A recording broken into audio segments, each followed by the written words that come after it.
Welcome, everyone, to this nice edition of Talented Universe, our fifth show for this week. This is kind of crazy, but today we have a special guest. I'm going to quickly mention our co-host, and then we're going to go to our wonderful guest. I'm going to go with Greg first today. Greg, how are you doing today?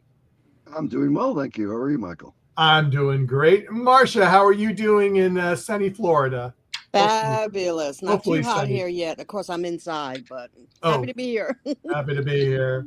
And I would like to introduce, again, for the third visit with us, so happy, Paul Murray, or was it Dr. Stenaris? Was that what it was? Dr. Stenaris. Dr. Stenaris. Dr. Stenaris, and Mr. Trust. Yes. Now, yes. I am going to ask the first question because I saw your character.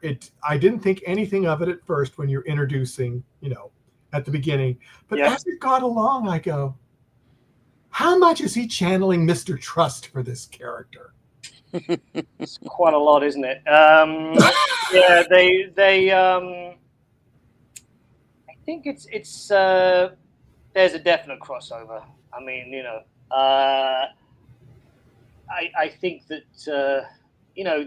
they have you taped as the bad guy, the suspicious guy. I think he was able to. I think he was able to fake his. How would you call it? His corruption. Fake his pleasantries a little bit easier. I think he was a bit more, probably accepted in the academic community and had colleagues, and he was showing his gentle side to Kirsch when she had a problem. So I think he was slightly. I think he was not quite as socially awkward as Trust, but definitely he was an ego the size of a whatever planet, for sure. I don't know what that says about me, but there we are. Hopefully not much. Well, I will go to one question, then I'm going to go to Paul, I'll let you pick what a co-host after I say this question.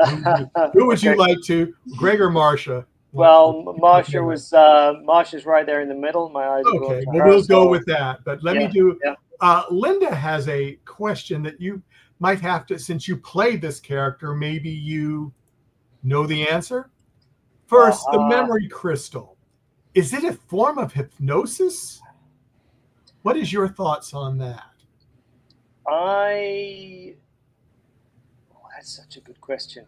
It's such a good question. I don't think it is, because I think it actually, I think it removes memories from the brain. Mm-hmm. So I think it is. My feeling is, I mean, when you saw Vikram, when you saw all those kind of images coming out of his head, which I think they did really well. I think that there is, things are being kind of uploaded, downloaded from the brain, which is sort of beyond your control. So I wouldn't describe it as hypnosis, but it's because I think something actually is physically being changed in the brain. Mm-hmm. And as far as I know about hypnosis, it doesn't necessarily may sort of adjust the wiring in the brain, but I think you actually lose something that you can't get back. So yeah. Okay, Marcia. Yeah. So first, I want to make sure everybody knows the episode we're talking about is episode 5 and the memory crystal. And when I approached the episode, I started watching. I knew you were going to be in it, but I didn't know where. Mm-hmm. And I was actually delighted to actually hear your voice first for just a split second. Really, was it? And I went, there he is. Good. I didn't spell that one. And I didn't know whether you were going to be a sinister character or you were going to be, good, evil, had no preconceived notion of what you were going to bring. That's good. Until when the professor lost her memory on stage, and you were so kind and so really, you were helping her, and I thought, oh, Marcia. Really? just because we got. I just. Look, and you know what? Milan was telling me, and I think this is very cool to hear, because Milan, the director, was telling me, okay, no one should suspect it's you. Nobody should suspect it's you. And so I was going as concerned, as genuine as I possibly can, but still I didn't get past too much. Well, and it was delightful. And later on in the episode, when we hear you talking to Vikram and you mentioned Shakespeare, of course, it flashed in my head. Yeah. Well, maybe you're referring to, I do quite a lot of work with Shakespeare. Yes. I do adaptations for kids and schools and what have you. Now obviously I know the writers of the show, and they've written for me before, but I didn't know whether that was a direct reference to me or not. So I never asked that question, but it's something that I will ask, because I of course when I read it, the lights go off a little bit, but I don't know, but it was just for me it was just a nice reference. Well, it gave me a smile anyway. Thank you. Good. Yeah. So I'm happy. I'll throw it to Greg. Yeah, I have to concur with Marcia. When I first saw you, I'm like, oh, good, he's going to get to play everybody's favorite professor. And I'm like, no, they're going to use Paul for the bad guy. Yeah. One day I'll be the good guy. You guys, if I do that, you guys will still be watching, going, he's something's going to happen. Yeah. So, I'm noticing a trend with you taking on these scientific roles. Are you having a lot of fun with that? Yeah, I am. It's I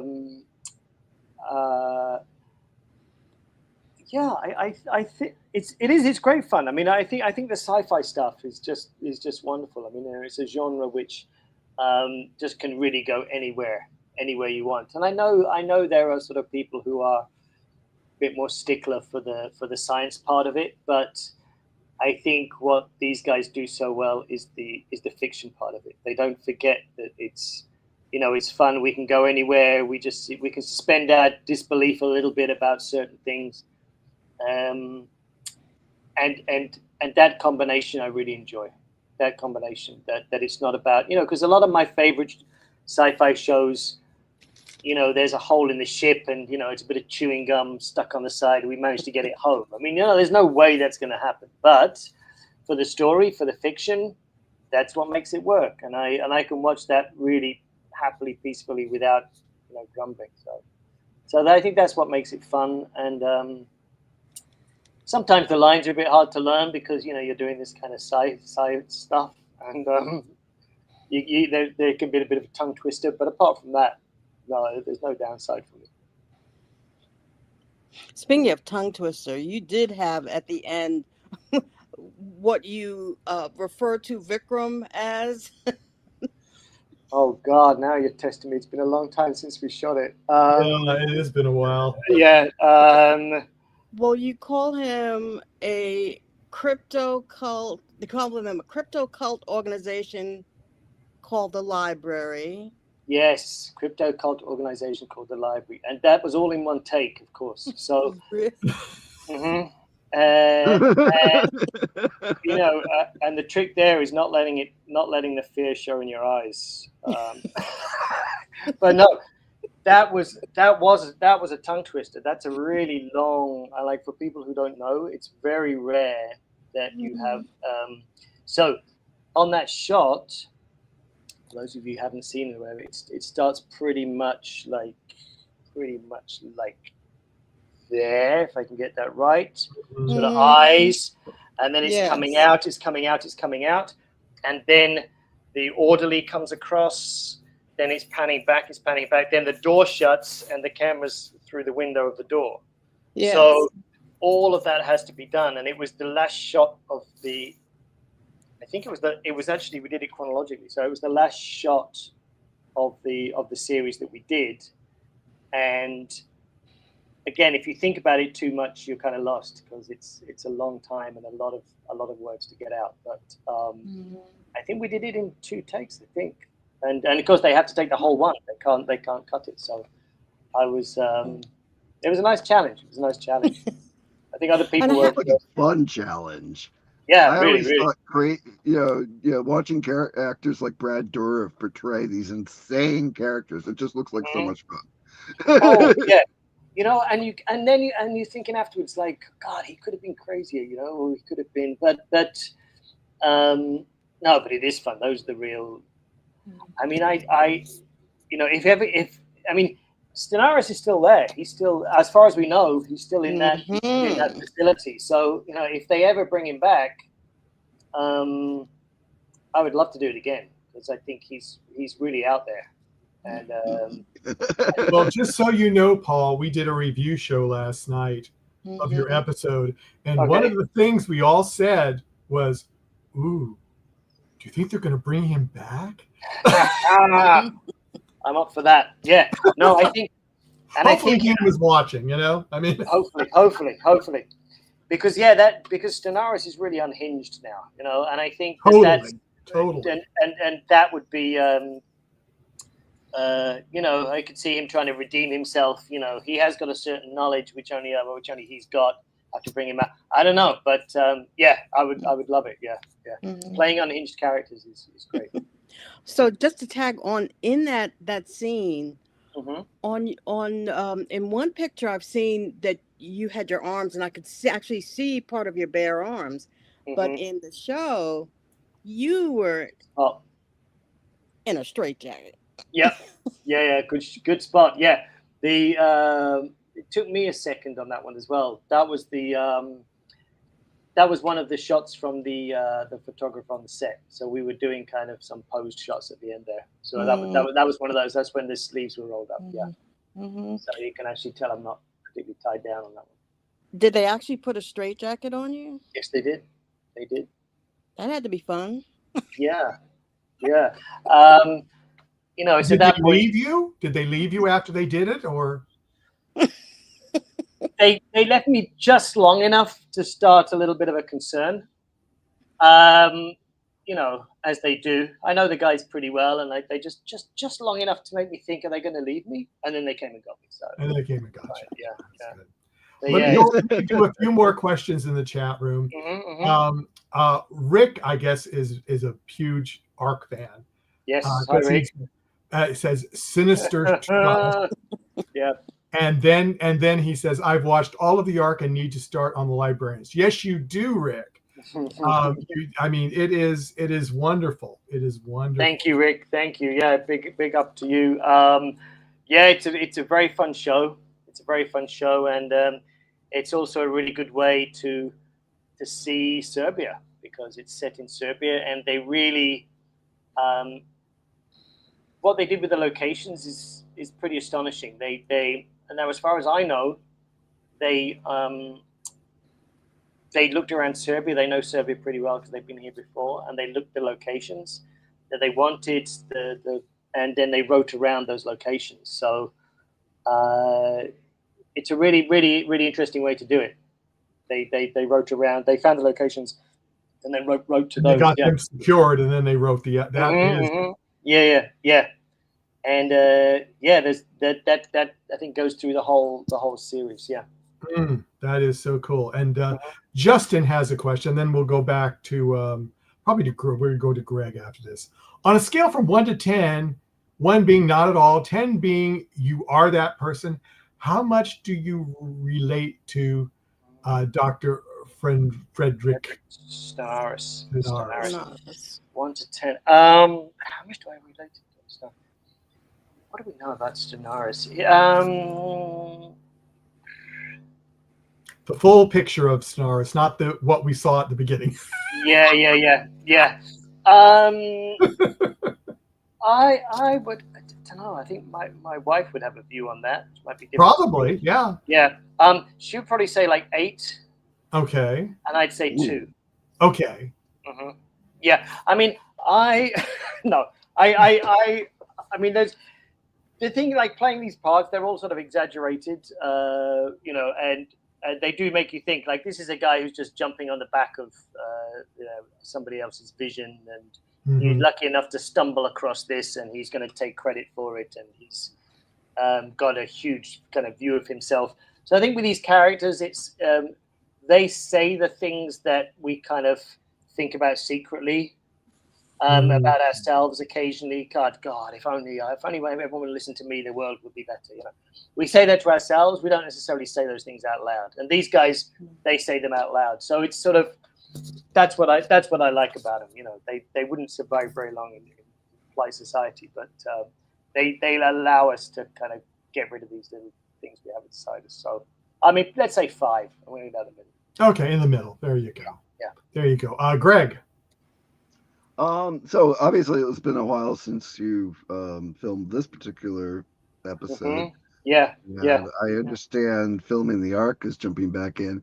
Do you have any other film or stage productions in progress currently?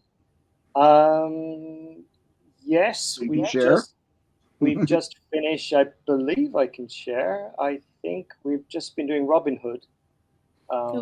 I've heard about that. Yeah. So they're filming until the end of July. I think I'm wrapped, but I'm just waiting to hear about that. So that's been a wonderful experience. I think that's going to be coming out. I don't know the release date of that yet, but no, that's been a wonderful experience, and that's a great show.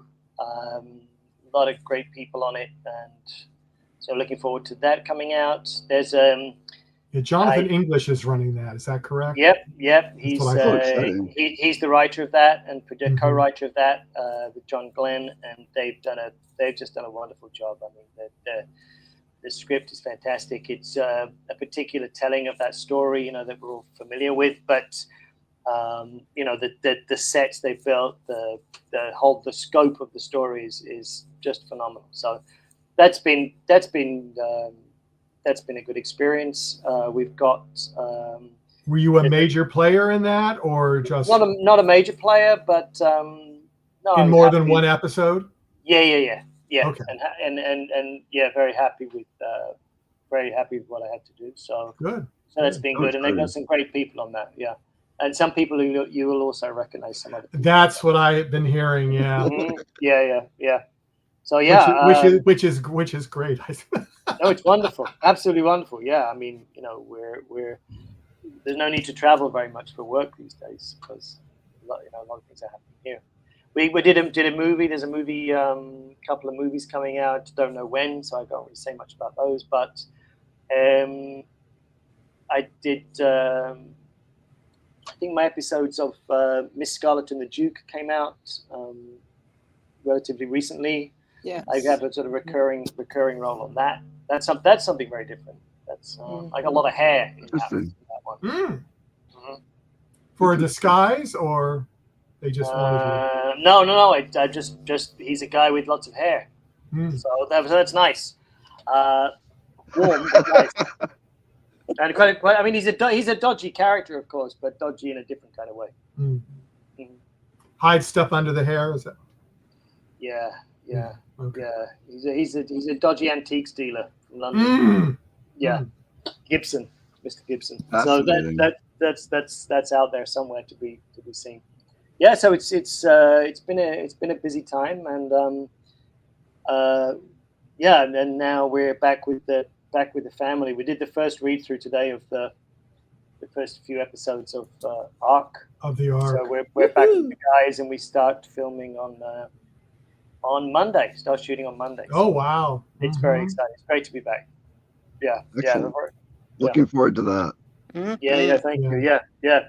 We're all looking forward to that. It's like.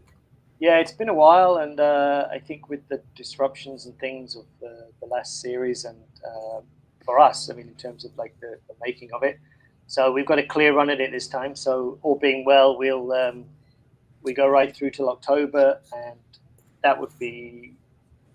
I mean, they've got. I mean, just on the first episodes we've seen, It's great. It's great.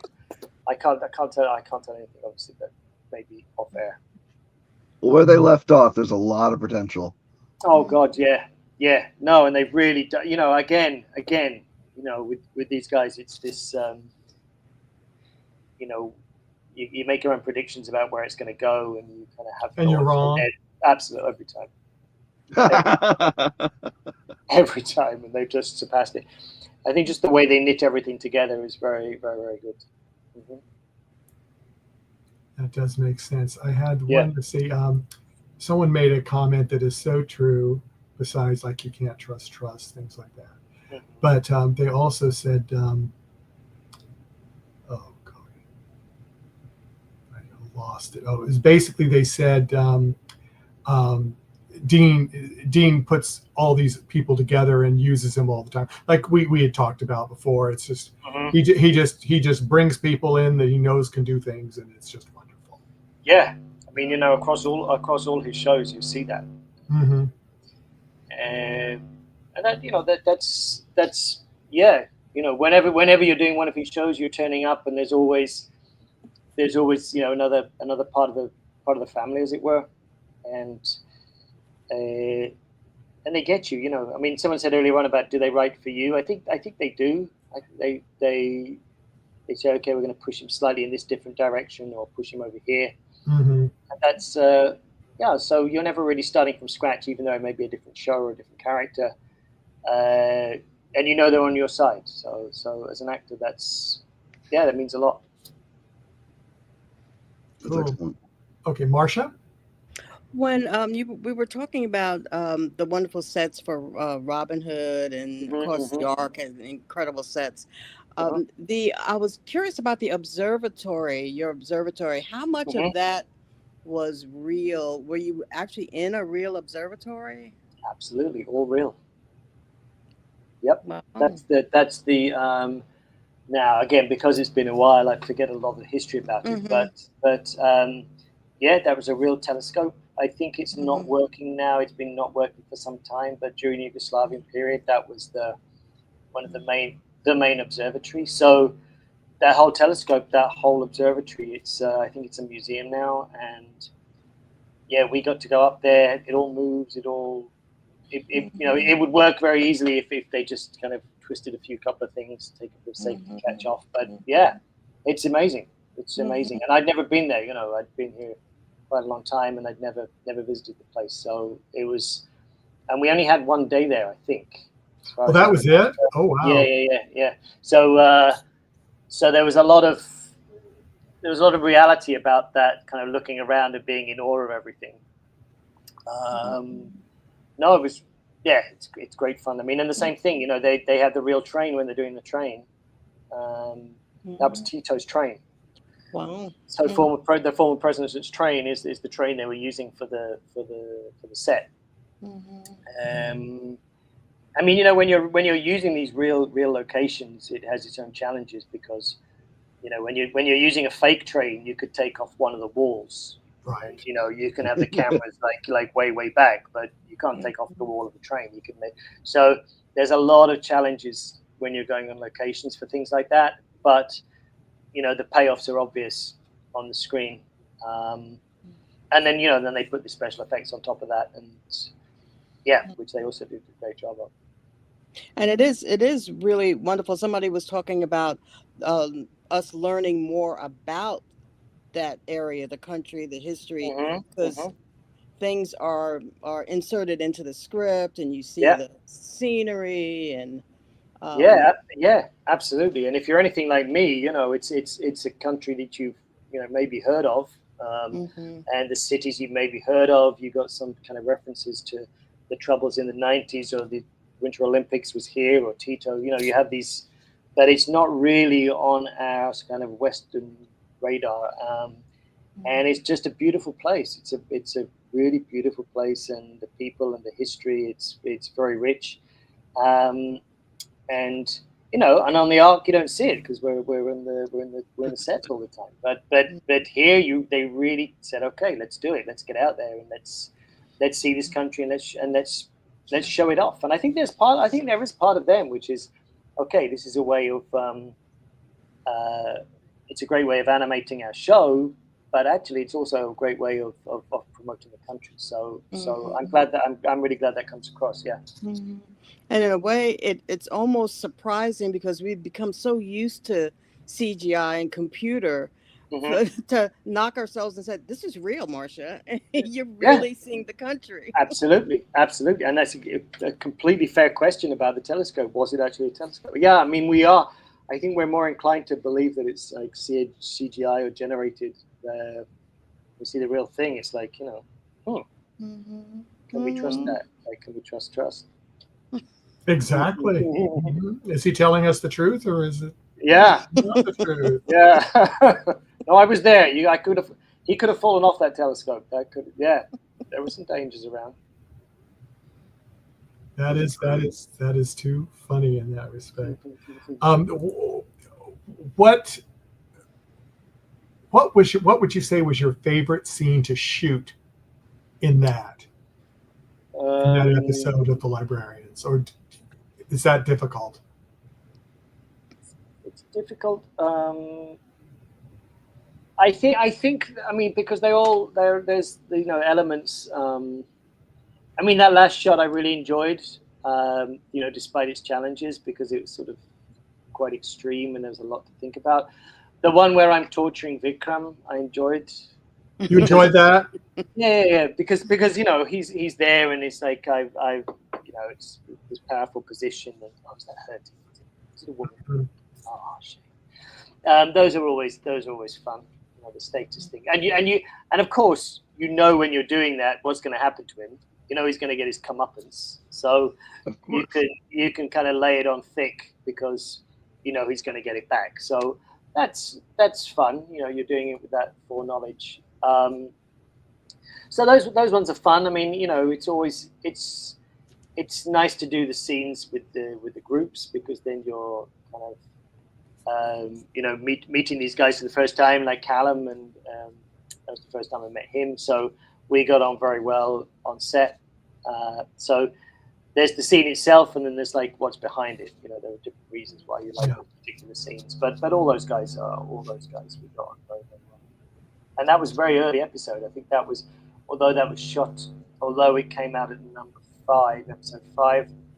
Yes. It may have been the second or third one that was shot. So it was all very new for stuff like that, and for the crew and for the director. So it was all really, still in its infancy, and we were all kind of hanging in there. But no, they did a great job. Well, I was fortunate. I got to go to Electricon, and they had 3 of the cast members there. Okay. And, I mean, my first thought when I saw them all together, I go, well, they act like they've known each other for a long time. Yeah. And I just saw a camaraderie already. Then they showed us the first act of the first episode, and it blew me away. It blew me away. Yeah. And that's when I went up. That's when I went up to Dean afterwards, and I said, Dean, I'd like to help publicize The Librarians. I said, I am really impressed with that first scene that you showed us. I said, and then I said, well, when's it coming out? And he goes, well, probably about 8 months from now, because TNT wants to wait. Are you serious? Yeah. No, I think that was tough. That was tough for him because I think they were so happy with what they created. And you just want people to see it. And when the CW said no, and then he found TNT, and then it was like, oh, we want to wait. And it's like, I'm sure it just killed him. But I'm sure it helped that they said, well, you can start shooting season 2. Well, that was the payoff, wasn't it? I think that's the one where I said, okay, then we'll go for that. But just on that original point, I think the camaraderie between that cast, I mean, you see it, it's there. I mean, I think every episode you see them, you just see that chemistry working of those characters and how they're developing them. And, I suppose, there's a lot going on in each episode, so it takes time for the character relationships to be seen. They're having to put those in during the action scenes. You've got these duologues and stuff. So, and I saw them when they'd already finished filming all of season 1. Right. So, they'd had that whole season to gel. So yes, yeah. No, yeah, and they were it's a great dynamic. I mean, the dynamic between those characters they have is really, really good. Different energies and stuff. Mm-hmm. I think it works well. Mm-hmm. Yeah. Greg or Marcia, whoever's. Well, when we look at an episode, of course, we see it sequentially from beginning to end. When you're filming it, sometimes they're shot out of order or they're shot sequentially. How much does that matter or not matter to you as an actor? What are the challenges? It's a good question. I mean, I think this episode was pretty sequential. It's rare that happens. You just have to be on top of the continuity of things. I mean, there are obvious things in terms of continuity. If you got hit around the face, then you need a scar. And if it happens before that, then the scar shouldn't be there. But normally you have other people take care of those things for you.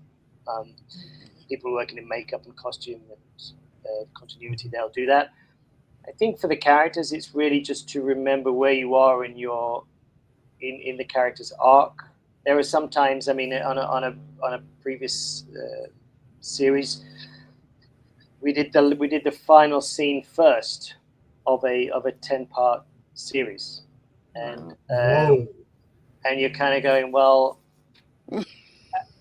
you just put your faith in the director really at those points, because they're just saying, okay, no, we just need a bit more of this, we need a little bit less of that, we need a little bit of that, and at that point you're kind of going, well, I'm just going to have to trust you on that, because I don't know. I don't know what's going to happen to this. I know what's going to happen to this character, but the fact he ends up here, so you're really in their hands. It gets a bit unnerving, I suppose, if you're really out of sequence. So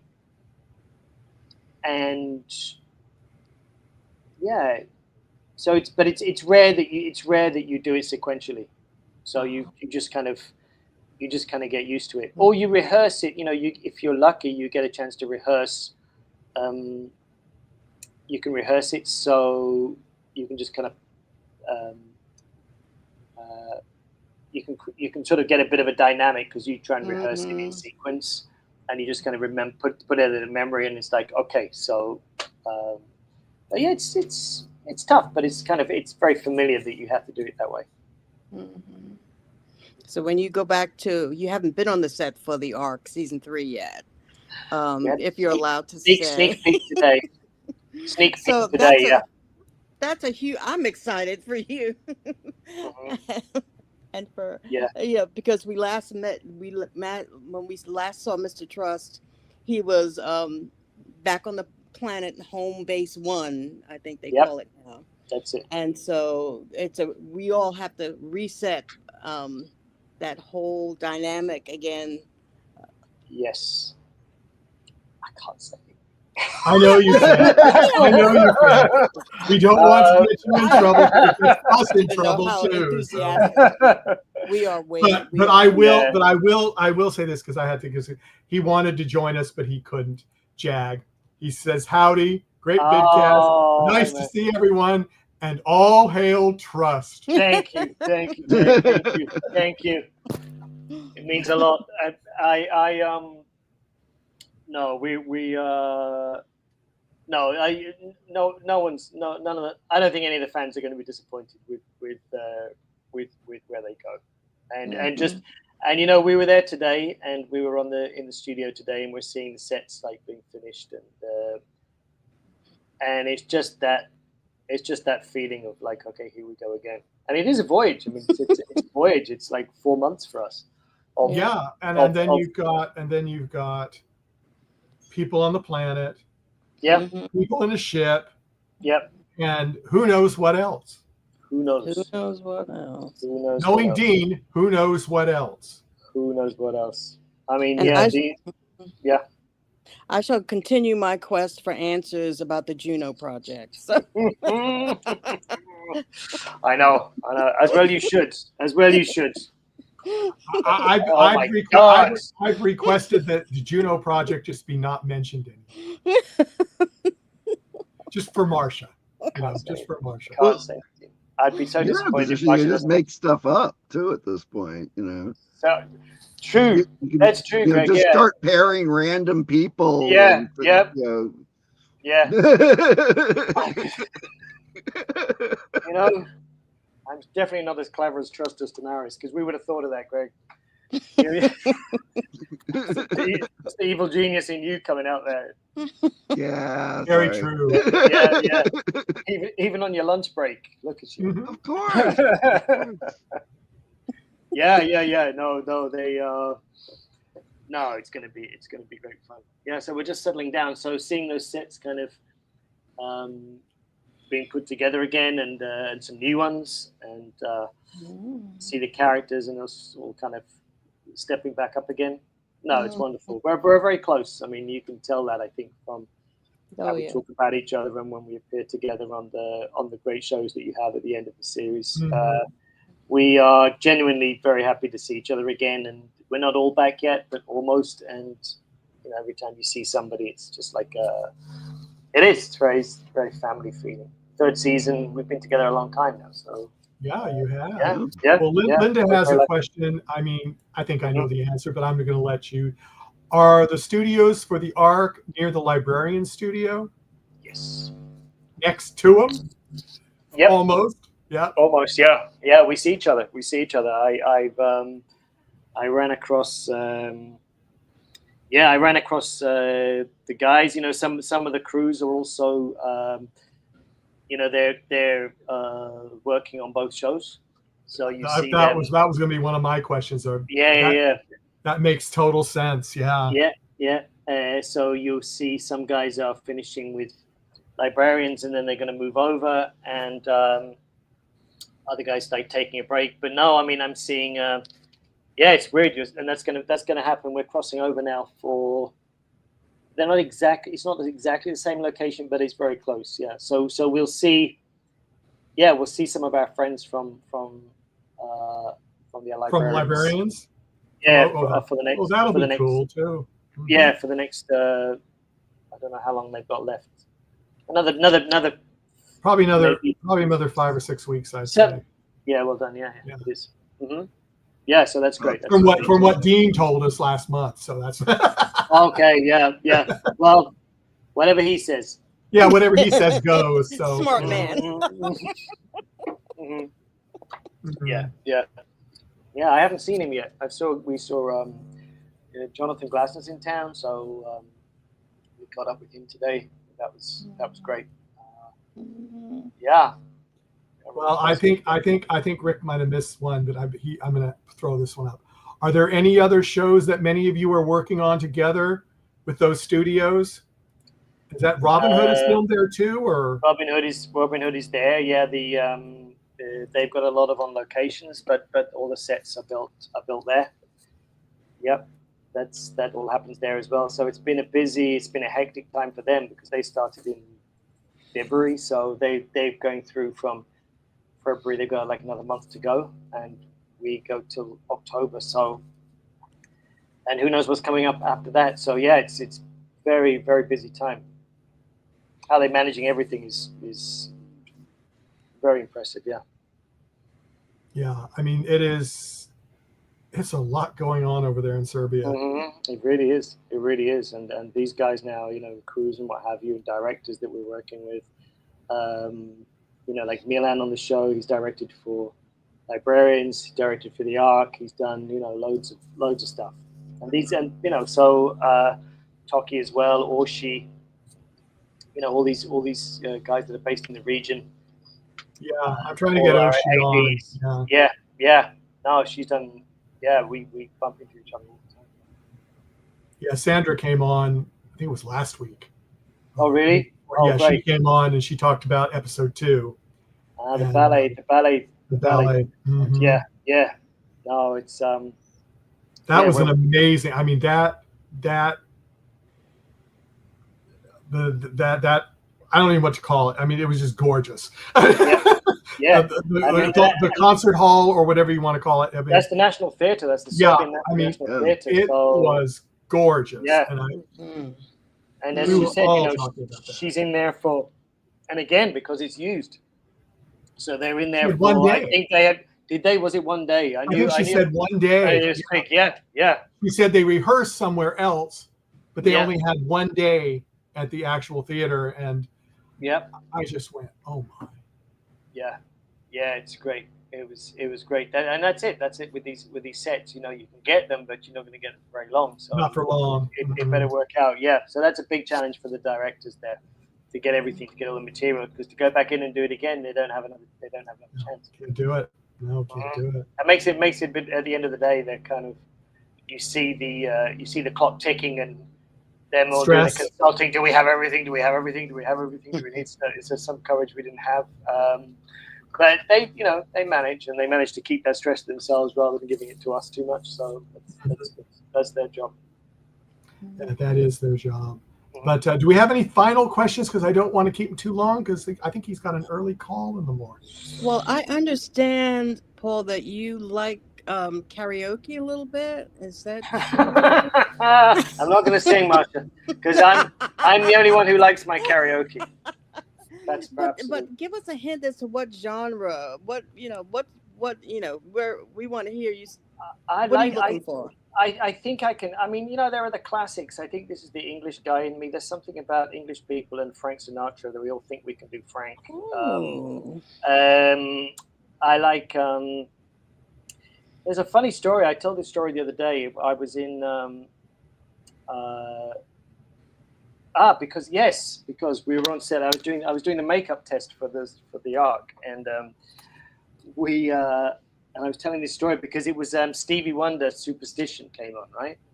And it came on. Someone was playing it in the makeup, and I was like, oh, I love this song. And my story about that song is like I can't remember what birthday it was. It was like I was 25, and I happened to be in Dubai, and it was my birthday, and there was a band playing, a really good band, and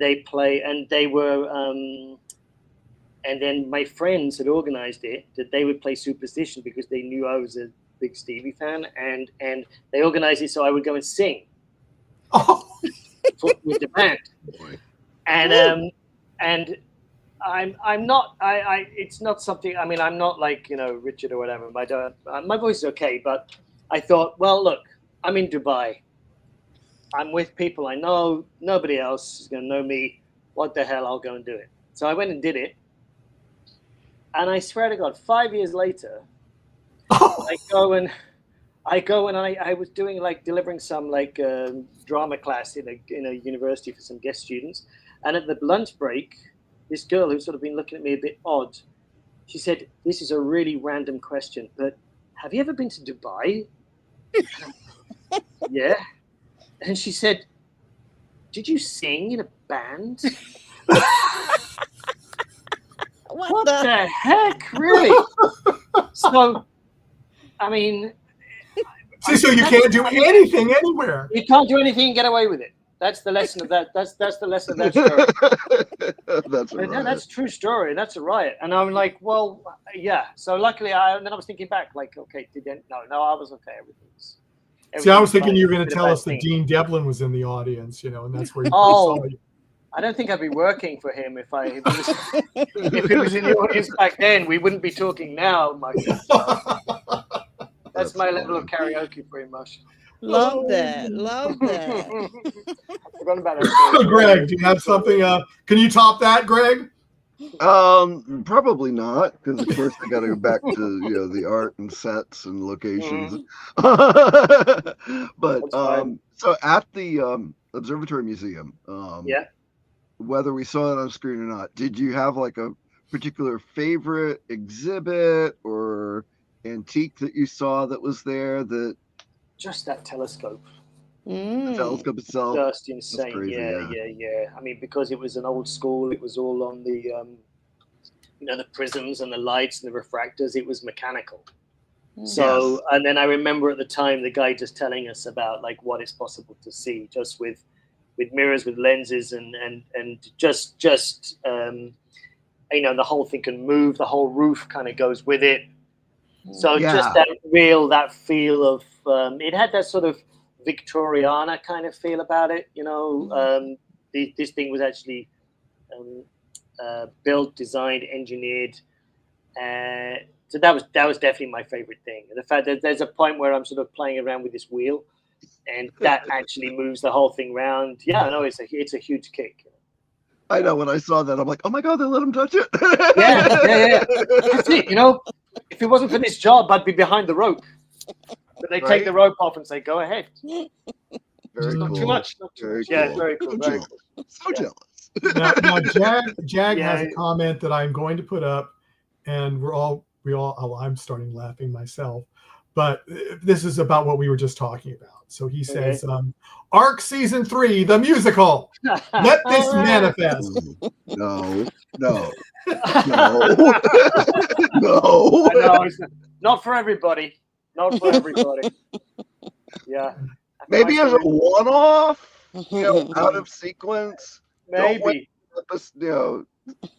Star Trek did that, and they alternate universe. Did they? Yeah, you guys know more. You guys, I'm sure, have examples you can pull out of your memories for that stuff. I mean, I think parallel universes where everybody sings and stuff.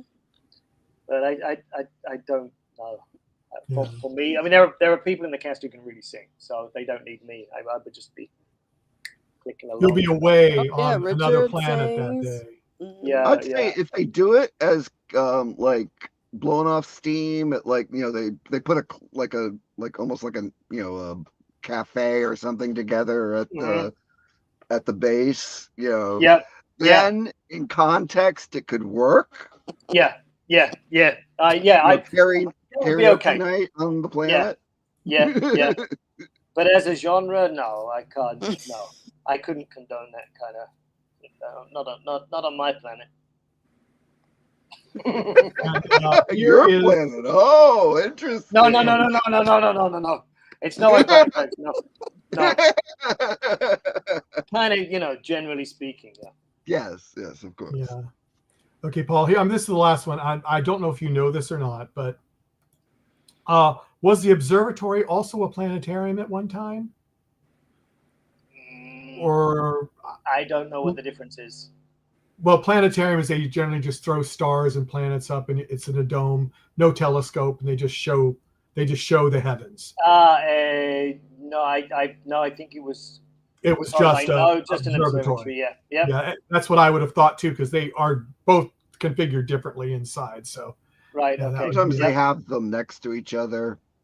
Okay. They'll have the observatory, the telescope, and then a planetarium. Yeah. Okay. Usually it's different. For educational purposes. Okay. Yeah. Well, I mean, I am going to call it now so Paul can get some sleep, and so he will return. And you gotta get to work, but we won't talk about that. But say nothing. But hoping that you will come back. Yes. For another project. For if I can get Robin Hood, when they come out, if they come out, they show it in the States. Hopefully, they will eventually. Yeah, I think it shouldn't be too long away. So that would be nice. It'll be yeah. That'll be more work for me. Lovely. Yeah. Then we can have you back on again as an excuse. Yep. I'm happy anytime. We're happy to have you, Paul. You're just always a pleasure to have on. But so everyone out there, thank you everyone for joining us. Please join us Wednesday nights at 8 p.m., 5 p.m. Pacific time for our review shows, and we'll be reviewing episode 6, the House of Cards. House of Cards. Highly recommend it. Yeah, it's good. Everyone, take it easy, and we'll see you next time. Thank you. Bye-bye. Bye all. Bye-bye.